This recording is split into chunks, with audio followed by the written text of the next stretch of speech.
Welcome to the Obesity Matters Wellness Workshop, where we embark on an incredible journey towards better health and wellness together. Whether this is your first time or you've been with us since the beginning, we are so grateful you are here. My name is Rachel. I'm the Vice Chair of Obesity Matters, and I am your host for this year-long program. Today, we have a very special guest, and she will guide us through exploring a new way to focus on health, not weight. We are on a mission to quiet the noise from the diet culture that's all around us and uncover our own individual health needs. I'd like to welcome registered dietitian Jennifer Brown. Over to you, Jen. Oh, thank you so much, Rachel. And thank you everybody for welcoming me today. I'm so looking forward to today's talk. I always like to use a case as an example when we're talking about different ways of thinking. And you may resonate with this. So this is Amy. She's a make-believe person, but I think deep down we can all kind of find the Amy in all of us. So I want to use Amy as an example, but as we're kind of exploring this,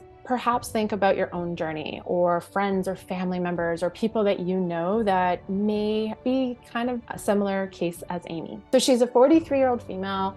She's come to see me wanting to lose weight. She wants to get back to the weight she was before she had kids, tried all kinds of different fad diets, you name it, she's done it. And so Amy says, oh, Jen, I know I should be making better food choices. I know my portions are way too big, but I'm hungry all the time and I have no energy. I've tried everything and nothing works. Now, if we were to take a look at Amy's kind of weight story over the last 20 years, we may see something like this, where perhaps she moved away from home, got married, had children, ended up doing some sort of diet, had a back injury, suffered some pain, and is kind of where she is today. And throughout these years, most of the messaging she receives has always been around, well, just eat less and move more. And when she does, we see that weight loss. But shortly after that, we often see the weight gain. And this can leave Amy and many of us feeling that shame, blame, frustration, feeling like a failure and giving up. And so the messaging that we continually hear is, well, just eat a little less and move a little more. So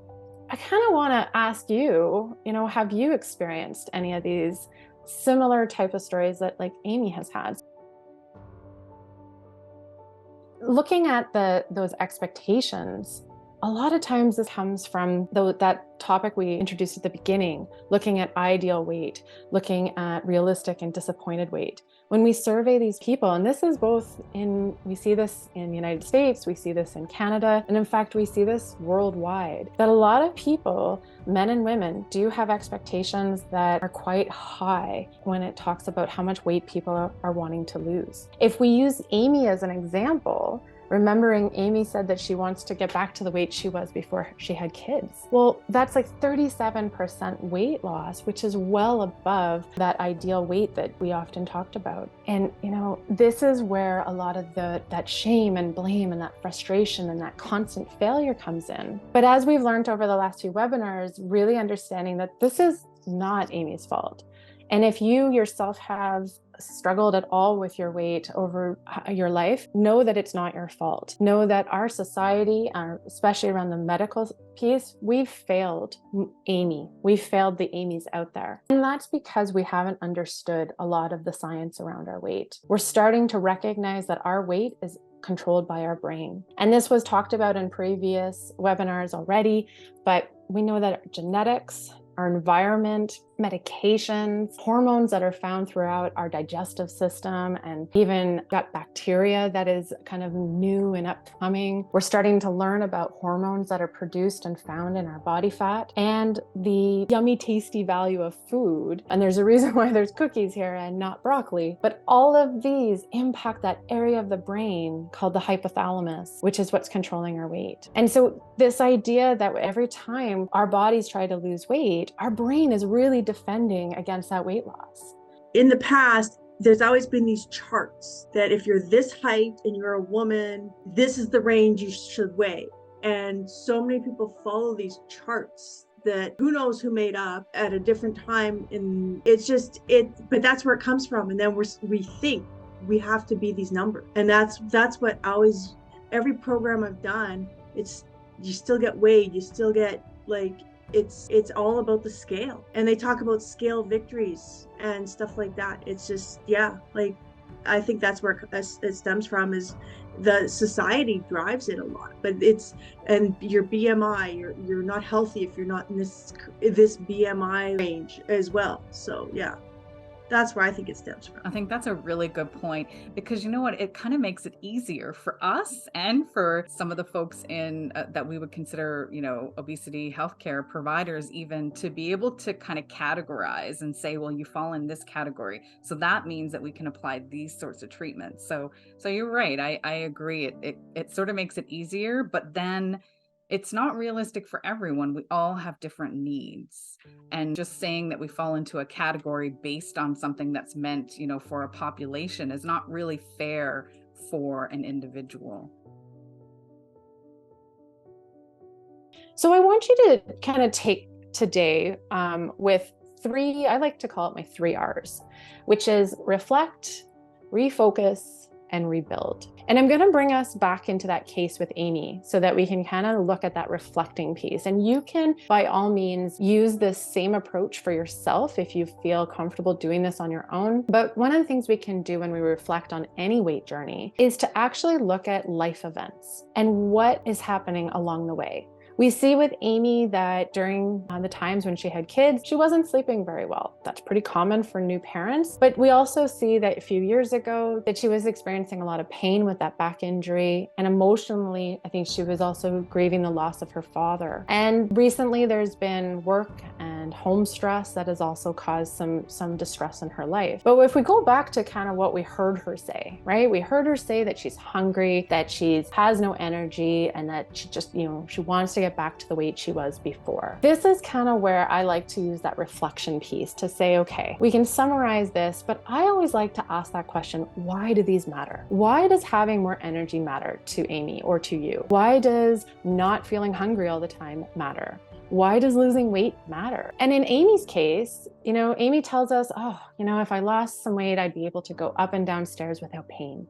And I'd feel better about myself. Oh, if I had more energy, I'd be able to keep up with my kids and I could ride my bike longer and feel stronger. Oh my goodness. And if I didn't have to constantly worry about my next meal, I'd be able to focus on other areas of my life rather than thinking about food all the time. Now, this is pretty common what I hear in practice. And, you might reflect on this and say, oh my goodness, I'm Amy. And this is where I want us to think about it as an iceberg. And I like to use this iceberg approach where we reflect on what our expectations and what our values are. We can think of the tip of the iceberg as kind of like, what are those expectations? So with Amy, we heard that, she wants to lose weight. That's what she's expecting. But what we're really hearing her say is she wants more energy and she wants less hunger. Why does she want this? Well, if we look at underneath that iceberg, so kind of hidden under the water, the values that matter to her, she wants to keep up with her kids. She wants to be able to go for longer bikes, focus on life, have less pain, have better self-esteem. There's a lot to unpack here. There was a few other pieces that I heard Amy say that I didn't quite put on this iceberg, but I did hear her blame herself about the way she's eating. I heard her say, oh, I know I should be eating a certain way, or I know my portions are larger. That's a whole other area that as a dietitian I would want to unpack. But for the purpose of today, I want us to take a look at, what is kind of the relationship between those expectations and values. And you can do that yourself if you do this activity and figure out what are your expectations and your own values. Why do these matter? And then that bigger piece, what are those barriers that are perhaps influencing Amy? So in Amy's case, she's living with type 2 diabetes. She also has sleep apnea, but she hasn't been able to use, or she's not using her CPAP machine very often. We find out that she has a vitamin D and a B12 deficiency that's really affecting some of her energy. She's got that long history of all those strict diets. She's having that back pain, and there's also a loss of her father that she perhaps is trying to grieve with. Now, why do these matter? Because when we look at the things around the iceberg, all the things in the water, we need to take a reflection and say, how is that impacting our expectations? Is weight loss going to fix some of these barriers? And I always like to put this in a theme. So in Amy's case, our themes we might look at is pain, sleep, mood, energy, and hunger. So I'm going to bring us back to that question that I asked at the beginning was, is weight the best measure for us to use, or are there other things we could be measuring? We now want to kind of refocus, that's that second R, on those barrier themes that we all perhaps have. And then I invite Amy, and I would invite all of you to kind of reflect on, especially if you're a number person, if you love looking at the scale and you know that you're going to have a hard time getting rid of that scale, try to shift your numbers onto more of like the 0 to 10 scale. Something you could ask yourself to say, if you had to rate, or if I was asking this to Amy, if you had to rate the numbers on a scale from 0 to 10, what number would you give yourself for, let's say, pain? And so here's Amy's answers, okay? And we see that Amy's pain is quite high, right? That 0 to 10, 10 being quite high, 0 being low. We see that her sleep, she finds that her sleep is really poor because of that pain. Her mood is really low. She's at a 2 out of 10. Energy is a 3 out of 10, so it's quite low. And her hunger is really high, and she says, oh, especially in the evenings. Now, I would pose the question to say, well, can you think of other health behaviors or things that we could do to help improve some of these behaviors? So this would be a conversation perhaps I would have with Amy. You can also have this conversation with yourself and think about, what are some health behaviors or things that you could look at? Now, in Amy's case, this is the list that we kind of come up with.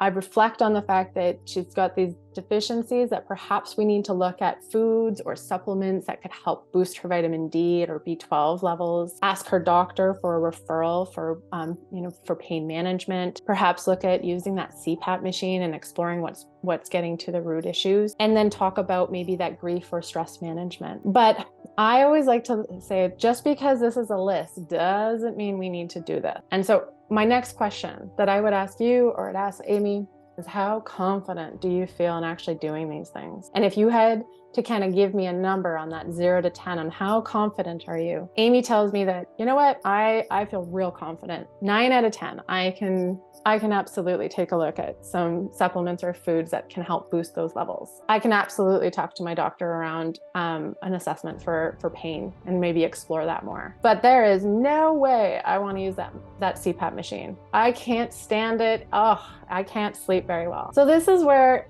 I might say to Amy, well, rather than having to think about using it every night, what about once a week? Oh, well, that's different.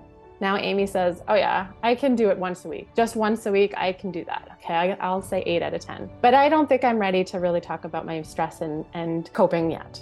So this is where we can absolutely reflect on those barriers.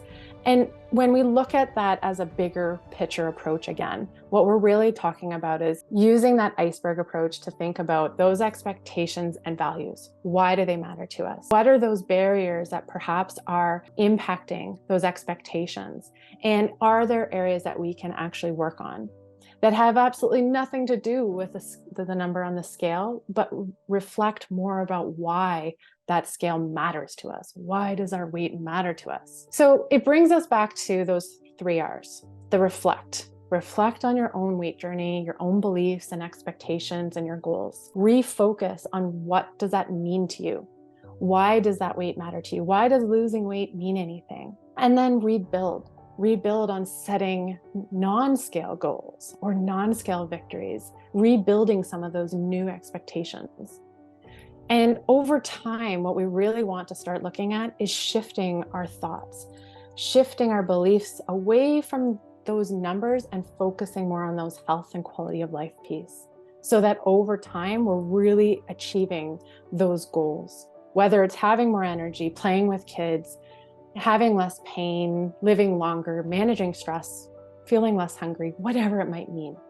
And then using those treatment options that help support you individually achieve these goals, not the number on the actual scale. Something that we've talked about so many times here with everyone, just this idea that there's a diet culture all around us that's setting expectations for what our weight should be, and sometimes it's setting us up for not the best future. The second part is that weight is not entirely in our control, but our expectations are. And that's so important. I think that's something for myself that I've had to learn, is that even my internalized expectations sometimes outweigh what society thinks. It's kind of driven by society and things that happen when you're growing up, but really your own expectations are within your control, and it's worth taking the time to figure out what they should look like. There are new treatments that exist for obesity, and it's more so based on science. And I really love this way of looking at reflecting, refocusing, and rebuilding our expectations. So the affirmation that I'll share today is, I let go of past disappointments and embrace a future filled with positivity and growth. I let go of past disappointments and embrace a future filled with positivity and growth.